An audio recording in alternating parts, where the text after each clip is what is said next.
அந்த புது தளர் நாம் எப்படி உருவாக்குறது? உடனே வந்து நுனிக்கெழுதல் மூலியமாக புது தளர்களையும் உருவாக்கலாம். புது தளர்கள் உருவாக்கும்போது என்ன ஆகும்? இது போல வரைக்கும் வரும். இங்கே பார்த்தீங்களா? இப்போ அறுவடைக்குரியதை எடுத்துட்டோம். இது போல பூக்களும் பிஞ்சுகள் உருவாயிரும். வந்து எப்படி வந்து பூக்களும் பிஞ்சுகளை உருவாக்குறது அப்படின்னு சொல்லி கேட்டிங்கன்னா, இது போல் வந்து கவாத்து முறைகள் மூலியமா, நுனிக்கெழுதல் மூலியமா தொடர்ச்சியாக வந்து நம்ம வந்து சீசனபிள் கிராப்புங்கிறத மாற்றி கொய்யா வந்து பார்த்தீங்கன்னா நம்ம வந்து ஒரு அன்சீசனபிள் கிராப்பை வந்து கொண்டு போக முடியும். 800 மரங்கள் சாகுபடி பண்ணுறோம். கிட்டத்தட்ட 3,4 லட்ச ரூபாயிலிருந்து 3,5 லட்ச ரூபா. ரொம்ப எளிமையான செலவு போக நமக்கு வந்து வருமானம் தரக்கூடியது. அனைவருக்கும் வணக்கம். உளவி ஆர்கனைசேஷன்லேருந்து நான் உங்கள் தினேஷ்குமார். ஒரு சக்ஸஸ்ஃபுல்லான கொய்யா, அதாவது தைவான் பிங்க் வந்துட்டு கொய்யா எப்படி சாகுபடி பண்ணுறது அப்படிங்கிறத பற்றி நம்ம காணொலி சொல்லியிருந்தோம்.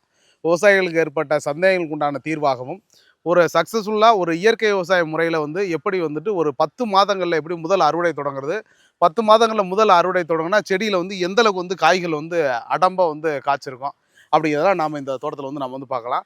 ஒட்டஞ்சத்திரத்து பக்கத்தில் வந்து இந்த தோட்டம் வந்து அமைஞ்சிருக்கு. இது நம்ம கொடுத்து கிட்டத்தட்ட வந்து 10 மாதங்கள் ஆயிடுச்சு. இப்போ தொடர் அறுவடையில் இருக்குது. கொய்யா இன்றைக்கி மார்க்கெட்டுக்கு கிலோ வந்து 55 ரூபாய்க்கு வந்து மார்க்கெட் எடுத்துக்கிட்டு இருக்காங்க.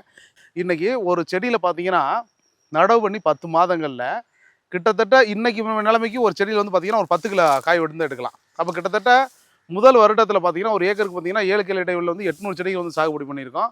முதல் வருடத்தில் ஒரு ஏக்கருக்கு பார்த்திங்கன்னா குறைஞ்சது பார்த்திங்கன்னா ஒரு 3,5 லட்ச ரூபாயிலேருந்து 4 லட்ச ரூபா வரைக்கும் கிட்டத்தட்ட ஹார்வெஸ்ட் கண்டிஷனில் இருக்கக்கூடிய ஃப்ரூட்டிங் ஸ்டேஜ் தான் இப்போ வந்து நம்ம பார்க்குறோம். கொய்யாப்பழத்தினுடைய சிறப்பு என்னென்னு சொல்லி கேட்டிங்கன்னா, எவ்வளவு காய்கள் வந்துட்டு பிடிச்சாலுமே சாரி உங்களுக்கு வந்து முறிஞ்சு விழுகாது. அதாவது வாதுகள் வந்துட்டு இது போல் வந்துட்டு பார்த்தீங்கன்னா எங்கே பாருங்க தெரியுதுங்களா? உங்களுக்கு மாவாது ஈஸியாக உடஞ்சிரும், முருங்கை உடஞ்சிரும். ஆனால் கொய்யா அதிகப்படியான நார்த்தன்மை நிறைந்தது, அதனால் ஒடியாது, வளையத்தான் செய்யும். ரெண்டாவது இவ்வளவு நெருக்கமாக 7 கிலோ வச்சுருக்கீங்களே உங்களுக்கு எப்படி காய்க்கும் அப்படின்னு நிறைய விவசாயிகள் கேட்டிருந்தீங்க. 7 கிலோ இடைவெளியில் எப்படி காய்ச்சிருக்கு அப்படி இதை நீங்கள் வந்து பாருங்கள். இது நார்மலாகவே வந்துட்டு கொய்யாவில் பார்த்தீங்கன்னா நெமட்டோடு பிரச்சனைங்கிறது இருந்தே தீரும். அதாவது வந்து நூற்புழுன்னு சொல்லுவாங்க, வேர்கள் வந்து நூற்புழு வரும். அந்த நூற்புழுவை நாம் இயற்கையான முறையில் pseudomonas, trichoderma viride, paecilomyces, azospirillum, phosphobacteria இது போல் உயிரி உரங்கள் கொடுத்து நாம் வந்து கண்ட்ரோல் பண்ணலாம். கெமிக்கல் முறைக்கு போகும்போது பார்த்திங்கன்னா நம்ம வந்து ப்ளூ காப்பர், அதாவது வந்து காப்ராக்சிக்ளோரைடை பயன்படுத்தி நம்ம வந்து இந்த உங்களுக்கு வந்து அது வந்து நம்ம வேரலுக்கு, அதாவது நெமட்டோடு நூற்புழுவை வந்து நாம் வந்து கண்ட்ரோல் பண்ண முடியும். ரெண்டாவது நாம் சொல்லியிருந்தோம், சில செடிகள் வந்து பார்த்திங்கன்னா முத்தின தளிர்லேருந்து பூ வரும். அப்போ அதெல்லாம் எதில் வரும்? உங்களுக்கு வந்து பார்த்திங்கன்னா வந்து பார்த்திங்கன்னா முத்தின தளிர்லேருந்து தான் பூ வரும். ஆனால் நெல்லி புது தளிர்லேருந்தே பூ வரும். அதே மாதிரி தான் கொய்யாவும் உங்களுக்கு இப்படி வந்து விடக்கூடாது. நீங்கள் பார்த்தீங்கன்னா தெரியும், இதை வந்து அடுக்கு முறையில் வந்து பிரிப்பாங்க. எப்படி பிரிப்பாங்கன்னு கேட்டிங்கன்னா, இது வந்து ஓரடுக்கு, 2வது அடுக்கு, இலை அடுக்கு வச்சு 3வது அடுக்கு, 4வது அடுக்கு, 5வது அடுக்கு, 6வது அடுக்கு. 6வது அடுக்குக்கு மேலே இயற்கையாகவே பார்த்தீங்கன்னா ஒரு கிளை வந்துடணும், அப்படி இல்லைனா வந்து ஒரு பிஞ்சு இறங்கிடணும். இது ரெண்டுமே இறங்கலைன்னா இந்த நுனியை வந்து நம்ம வந்து இப்படி கிள்ளி விட்டுறணும். அப்போ இது நுனி கிள்றது மூலிமா என்னாகும்? அதிகப்படியான பக்க கிளைகளை உருவாக்கும். ஒரு செடி அடர்நடவு முறையில் சாகுபடி பண்ணிக்கும் போது அதிகப்படியான பக்க கிளைகளை உருவாக்கினால் மட்டும்தான் அதிகப்படியான மகசூலை நம்மளால் வந்து அடைய முடியும்.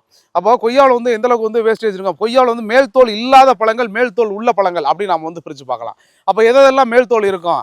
ஆரஞ்சில் மேல் தோல் இருக்கும், மாம்பழத்தில் வந்து மேல் தோல் இருக்கும், உங்களுக்கு வந்து அதே மாதிரி மாதுளையில் வந்து மேல் தோல் இருக்கும், வாழைப்பழத்தில் மேல் தோல் இருக்கும், எலுமிச்சையில் மேல் தோல் இருக்கும்.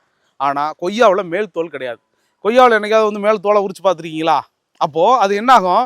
ஃப்ரூட்டிங் ஸ்டேஜுங்கிறது என்ன அப்படிங்கிற நம்ம தெரிஞ்சுக்கிட்டோம் அப்படின்னா நமக்கு வந்து அறுவடைங்கிறது ரொம்ப எளிமையாக இருக்கும். இந்த பழ ஈக்கள் வரதை வந்து நம்ம வந்து குறைக்கலாம். இங்கே பார்த்தீங்களா, இது வந்து அறுவடைக்குரிய பழம். இந்த தைவான் பிங்கை நீங்கள் விட்டீங்கன்னா கிட்டத்தட்ட ஒரு காய் வந்து பார்த்தீங்கன்னா 1/2 கிலோ சைஸுக்கு போயிடும். 1/2 கிலோ சைஸுக்கு போயிடுச்சுன்னா அது என்னாகும்? ஆட்டோமேட்டிக்காக வந்து புழு வந்து வைக்க ஆரம்பிச்சிடும்.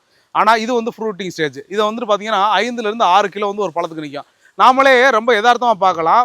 நம்ம வந்து சந்தைக்கு போகிறோம், நம்ம வந்து கடைகளுக்கு போகிறோம், பழக்கடைகளுக்கு போகிறோம், ஒரு கிலோ கொய்யாப்பழம் தாங்கன்னு கேட்குறோம். 2 பழம் இருக்கிறத விரும்புவோமா, 6 பழங்கள் இருக்கிறத விரும்புவோமா, 5 பழங்கள் இருக்கிறத விரும்புவான்னா எது வந்து குவான்டிட்டி, அதாவது வந்து எண்ணிக்கையில் எது அதிகமாக இருக்கோ அதை தான் நம்ம வந்து விரும்புவோம். இது நல்ல வந்து உதக்காயின்னு சொல்லுவாங்க.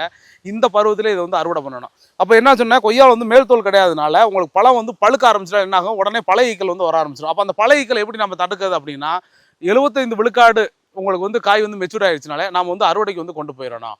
அப்போ இதனுடைய லைஃப் என்ன அப்படின்னா, தைவான் பிங்கை பொறுத்தளவுக்கு கிட்டத்தட்ட ஒரு ஏக்கருக்கு ஒரு செடியிலேருந்து 30 கிலோ வருது அப்படின்னா கிட்டத்தட்ட 20லேருந்து 25 டன் வரைக்கும் ஒரு ஆண்டு கொண்டு எடுக்க முடியும். நாம் சொல்லியிருந்தோம், இன்னைக்கு மார்க்கெட்டுக்கு இன்னைக்கு சந்தை மதிப்பு கொய்யா பார்த்தீங்கன்னா 55 ரூபா வரைக்கும் போய்கிட்டு இருக்கு. நாம் சொல்கிறோம், ஒரு கிலோ கொய்யா வெறும் 10 ரூபாய்க்கு விற்றாலே கொய்யாவில் வந்து பெருத்த லாபம் அடையலாம். எப்படி லாபம் அடைய முடியும்? ஸ்டார்டிங் ஸ்டேஜில் வந்து 10 கிலோ வரும். இதுவே வந்து ஒரு 2 ஆண்டுகள் 3 ஆண்டுகள் ஆயிடுச்சுன்னா அதிகப்படியான பக்க கிளை உருவாக்கும், அதிகப்படியான மகசூல் வந்து கொண்டு வரும். அப்போ அதிகப்படியான மகசூலை கொண்டு வரணும்னாங்க ஒரு செடியில் ரொம்ப ஆவரேஜாக ஒரு 40 கிலோ வந்து காய் வருது, ஒரு 50 கிலோ வந்து காய் வருது அப்படின்னா ஒரு செடிக்கு வந்து 1 கிலோ வந்து வெறும் 10 ரூபாய்க்கு தாங்க மார்க்கெட்டில் போகுதுங்க. வருஷத்தில் வந்து ஒரு 7 மாதத்துலேருந்து 8 மாதம் வந்து 2 சீசன். அதாவது நான் சொன்னேன் இந்த காப்பு முடிஞ்சா அடுத்த உடனே பார்த்தீங்கன்னா பூக்களும் பிஞ்சுகள் வர ஆரம்பிக்கும். அந்த பூக்களும் பிஞ்சுகள் எப்போ வரும்? புது தளிர் வரும்போது தான் வரும். அதை அந்த புது தளிர் நாம் எப்படி உருவாக்குறது? உடனே வந்து நுனிக்கிழுதல் மூலியமாக புது தளிர்களையும் உருவாக்கலாம். புது தளிர்கள் உருவாக்கும்போது என்ன ஆகும்? இது போல வரைக்கும் வரும். இங்கே பார்த்தீங்களா, இப்போ அறுவடைக்குரியதை எடுத்துட்டோம். இது போல் பூக்களும் பிஞ்சுகளும் உருவாயிரும். அப்போ கொய்யாவில் வந்து எப்படி வந்து பூக்களும் பிஞ்சுகளை உருவாக்குறது அப்படின்னு சொல்லி கேட்டிங்கன்னா, இது போல் வந்து கவாத்து முறைகள் மூலிமா, நுனிக்கிழுதல் மூலிமா தொடர்ச்சியாக வந்து நம்ம வந்து சீசனபிள் கிராப்புங்கிறத மாற்றி கொய்யா வந்து பார்த்திங்கன்னா நம்ம வந்து ஒரு அன்சீசனபிள் கிராப்பை வந்து கொண்டு போக முடியும். அப்போ அந்த அன்சீசனபிள் கிராப்பை கொண்டு போக என்னாக, குறைந்தது வந்து 7லேருந்து 8 மாதங்கள் பார்த்தீங்கன்னா இது போல் உங்களுக்கு அறுவடைக்குரிய பழங்கள்லேருந்து அரை பிஞ்சுகள் கால் பிஞ்சுகள்லேருந்து பூக்களும் பிஞ்சுகளும் பார்த்தீங்கன்னா தொடர்ச்சியாக இருக்கும். நாம் சொல்லியிருந்தோம் சீசனபிள் கிராப்போட அன்சீசனபிள் கிராப் வந்து எப்பவுமே சக்ஸஸ் ரேட் வந்து ஜாஸ்தி. ஏன்னா சந்தையில் விலை இருக்கோ விலை இல்லையோ நம்மள்ட்ட பொருள் இருந்துகிட்டே இருக்கும். ஒரு 2 ஆண்டுகள் ஆயிடுச்சுன்னா ஒரு செடிக்கு வந்து பார்த்தீங்கன்னா குறைந்தது 30 கிலோ பழங்களும் அதிகபட்சமாக 50 கிலோ பழங்கள் கிடைக்கும். நமக்கு குறைந்த அளவே எடுத்துக்கலாம். ஒரு கிலோ வந்து 15 ரூபாய்க்கு போகுதுன்னா கூட ஒரு செடியில் வந்து பார்த்தீங்கன்னா 450 ரூபா நமக்கு வந்து வருமானம் தரக்கூடியது. 400 ரூபான்னு சொல்லி நம்ம வந்து வச்சுட்டா கூட கிட்டத்தட்ட வந்து 800 மரங்கள் சாகுபடி பண்ணுறோம். கிட்டத்தட்ட 3,4 லட்ச ரூபாயிலிருந்து 3,5 லட்ச ரூபா ரொம்ப எளிமையான செலவு போக நமக்கு வந்து வருமானம் தரக்கூடியது. இது வந்து அக்ரிகல்ச்சர் காப்பில் சாத்தியமான நிச்சயமாக வந்துட்டு எல்லா நேரங்கள்லையும் அக்ரிகல்ச்சர் காப்பில் சாத்தியம் இல்லை. தக்காளி வந்து ஒரு நேரம் விலை இறங்கும், ஒரு நேரம் இறங்கும், ஒரு ஏறும் இறங்கும். அதே மாதிரி மிளகா, பச்சை எல்லாமே. ஆனால் உங்களுக்கு பல்லாண்டு பயிர் சாகுபடியை பொறுத்தளவுக்கு ஒரு முறை நடவு, ஆனால் ஒவ்வொரு வருடமும் பராமரிப்பு முறை. நாம் சொல்லியிருந்தோம் பராமரிப்பு முறைங்கிறது நீங்கள் நினைக்கிற மாதிரி இல்லை. இங்கே வந்து பார்த்தீங்களா இயற்கையாகவே பக்க கிளைகள் உருவாகுது. இயற்கையாகவே பிஞ்சுகள் வந்து உருவாயிரும். இப்படி உருவாகலைன்னா தான் நுனிக்கல்ல போகிறோம்.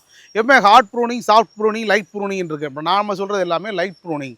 அப்போ நுனிக்கல்னா மட்டும் போதுமானது. அப்போ கொய்யாவில் வந்து நிறைய டாட்ஸ் இருக்குது, புள்ளி விழுகுது. அது நிச்சயமாக வந்து புள்ளிகள் வந்து வரத்தான் செய்யும். அது வரக்கூடிய புள்ளிகளை வரவிடாமல் பூக்கும் தருவாயிலே நம்மளால் வந்து தடுக்க முடியும். அதற்கு தான் உழவி பார்த்தீங்கன்னா உங்களுக்கு வந்து கிட்டத்தட்ட ஓராண்டுக்கு வந்து இலவச ஆலோசனைகள் கொடுக்குது. எதுக்காக ஓராண்டுக்கு இலவச ஆலோசனை? அதான் 7ஆம் மாதம் 8ஆம் மாதமே அறுவடை எடுத்துறமே. அதுக்கப்புறம் எதுக்கு ஆலோசனை கொடுக்குறீங்கன்னா, ஒவ்வொரு மாதம் 2 மாதங்களுக்கு ஒரு முறை நேரடியாக உங்கள் களத்தை ஆய்வு செய்து ஒரு பழம் வந்து மெச்சூர்ட் ஆயிடுச்சா, இது எப்போ அறுவடை கொண்டு போனோம், பழகி வராமல் இருக்கிறதுக்கு என்ன செய்யணும், நுனிக்கில்றதுனா என்ன, உங்களுக்கு 6 அடுக்கு 7 அடுக்குங்கிறது எப்படி பிரித்து காமிக்கிறது, உங்களுக்கு வந்து தொடர்ச்சியாக வந்து பூக்களையும் பிஞ்சுகளை எப்படி உருவாக்கி காமிக்கிறது, உங்களுக்கு நெமட்டோடுன்னு சொல்கிறோம், நூற்புல்னு சொல்கிறோம், அதை எப்படி வந்து கண்ட்ரோல் பண்ணுறது, அதிகப்படியான பக்கங்களை உருவாக்கி எப்படி அதிகப்படியான மகசூலை கொண்டு போகிறது, இது எல்லாத்துக்குமே நேரடியாக கலாய்வு செய்து உழவி உங்களுடன் பயணிக்க காத்திருக்கிறது. இதுபோல் வந்து ஒரு சக்ஸஸ்ஃபுல் அக்ரிகல்ச்சர் ஃபார்மிங்கை வந்து ரன் பண்ணணும், தைவான் பிங்க் ரகம் வந்து சாகுபடி பண்ணணுங்கிற விவசாயிகள் தமிழ்நாடு பூரா வந்து உழவியினுடைய ஃபீல்டு ஆஃபீஸர்ஸ் உங்கள் உறவுகள் வந்து காத்து கொண்டிருக்கிறார்கள். வேணுங்கிற விவசாயிகள் நிச்சயமாக வந்து உழவியை தொடர்பு கொள்ளுங்கள். நிச்சயமாக உழவி என்றும் உங்களோடு பயணிக்கும். நன்றி, வணக்கம்.